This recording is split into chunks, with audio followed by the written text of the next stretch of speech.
This is Law of Attraction Explored. I'm Tim Grimes. Just a quick programming note. I am going to be taking likely a few weeks off, and I will be back to recording regular episodes in all likelihood in early August. But there might be a short gap there. And I just wanted to let you know that I'm not disappearing. I will be back.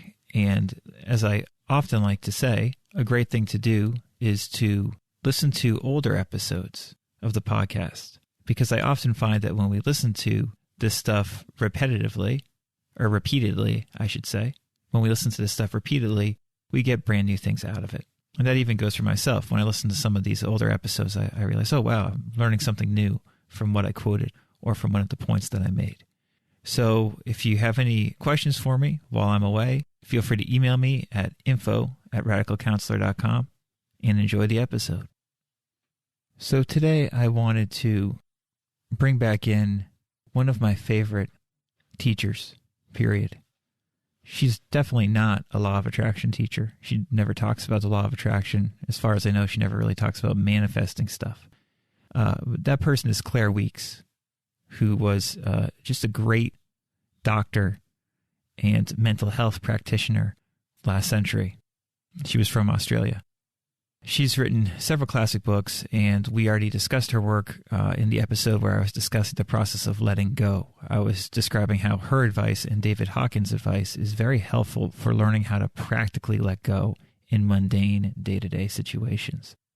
And I also, talk about Claire Weekes a little bit in The Law of Attraction Simplified, because what I found is that her advice about how to deal with anxiety, stress, and panic is not only extremely helpful for dealing with anxiety and stress, but it also is really helpful for dealing with manifesting things, in the sense that when we learn how to deal with our stress and our anxiety better, when we learn to feel more relaxed on a regular basis, we tend to manifest better. This is what I always discuss. And so when Weekes is talking about dealing with panic, dealing with stress, dealing with difficulty, dealing with inner turmoil and emotional tests, it really can be related to manifesting and to the law of attraction really easily. So even though Weekes is not a law of attraction teacher whatsoever, I think you're going to find her advice highly relevant. And of course, it's also relevant for stress management. She's one of the great stress management teachers of the 20th century, in my opinion.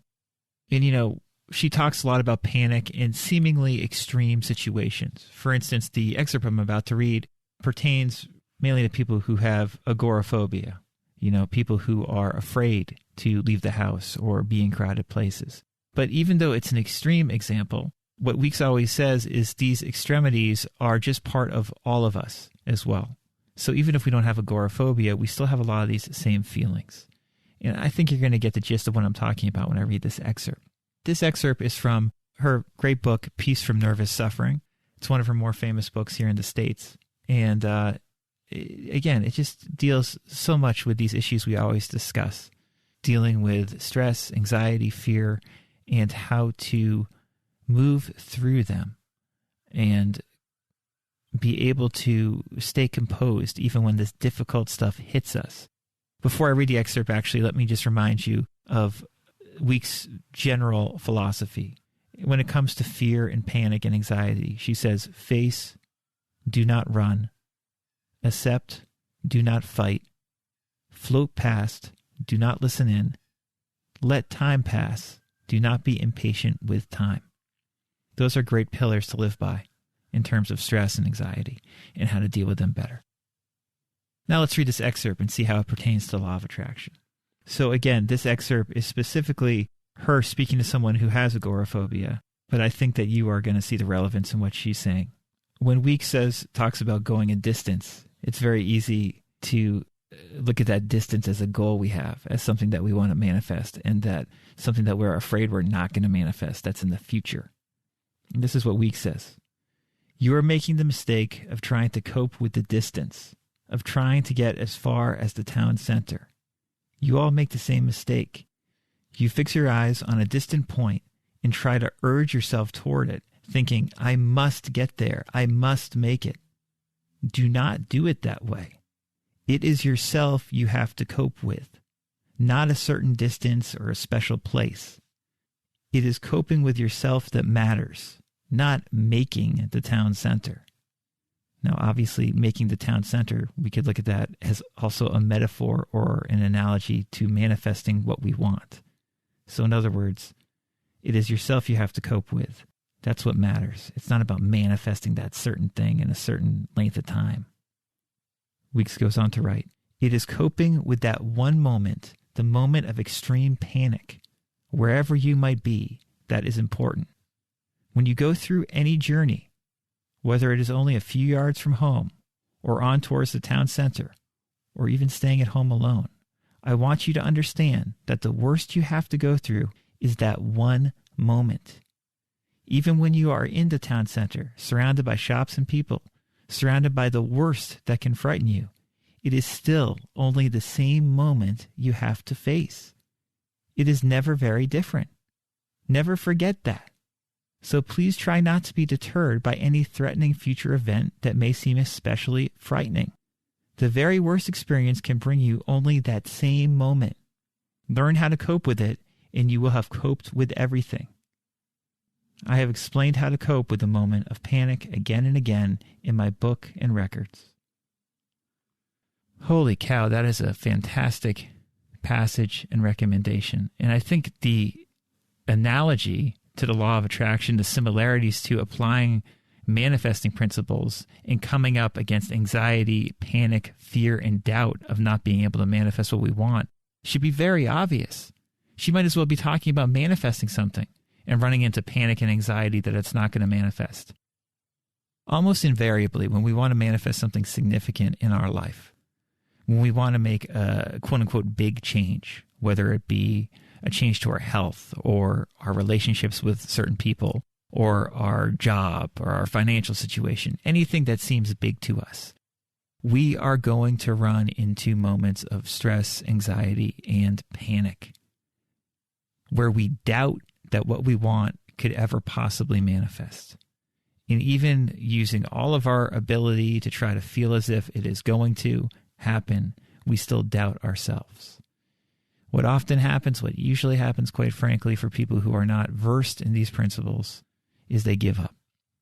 They get overwhelmed by the panic and fear that it is not going to happen. They become overrun with doubt.